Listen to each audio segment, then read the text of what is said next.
Nous sommes enfin le 8 octobre après 843 jours et pour la première fois en 14 ans, il n'y a plus d'otages à Gaza. Cette phrase devrait soulager. C'est le cas et ce n'est pas le cas. La dernière otage israélienne est rentrée. Pas en vie, pas guéri, pas dans les bras de ses parents. Il est rentré chez lui dans un cercueil.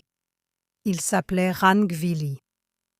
Ran n'était ni un gros titre ni une monnaie d'échange. C'était un fils, un ami, un jeune homme qui se réveillait en pensant à son avenir. Il était en fait blessé, il allait subir une opération. Mais lorsque la terreur est venue, Ran s'y est jeté. Il s'est battu, il a protégé les autres, il a essayé de sauver des vies. Ran a été tué en héros, puis il a été volé.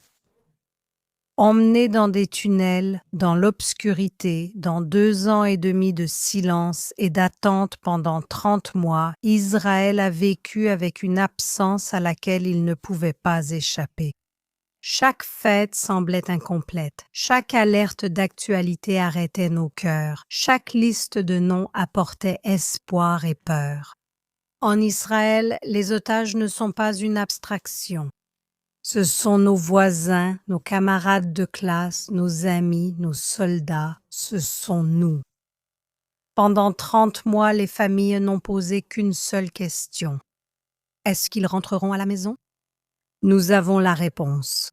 Oui, ils sont tous rentrés à la maison, mais pas celui pour qui nous avons prié. Ran rentre à la maison, mais pas en vie comme beaucoup d'autres. Et c'est ça la cruauté. Parce que l'espoir était tout ce qui nous restait, qu'il respire, qu'il soit sauvé, que nous revoyions son visage. L'espoir a cédé à la tristesse. Le Hamas ne s'est pas contenté de le tuer. Ils ont retenu son corps en otage, comme ils l'ont fait pour beaucoup d'autres. Ils ont torturé sa famille avec l'incertitude, comme ils l'ont fait avec beaucoup d'autres. Ils ont torturé une nation entière avec l'attente. Voilà ce que cela signifie quand Israël dit qu'il ne laisse personne derrière.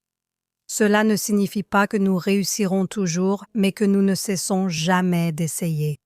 Nous n'oublions pas les noms, nous ne passons pas à autre chose, nous n'abandonnons pas nos morts, parce qu'abandonner les morts, c'est abandonner les vivants.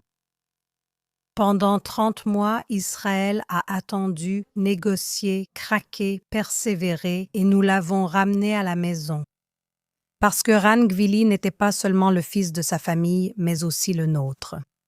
Maintenant, il y a du soulagement et il y a de l'agonie. Le soulagement que l'attente soit terminée, que sa famille puisse enfin l'enterrer, que le cauchemar ait une fin et l'agonie parce que cette fin est injuste. Pas seulement pour Ran, mais pour beaucoup d'autres. Aucun applaudissement, juste des larmes et le silence. Bienvenue à la maison, Ran. Nous sommes désolés d'avoir mis autant de temps.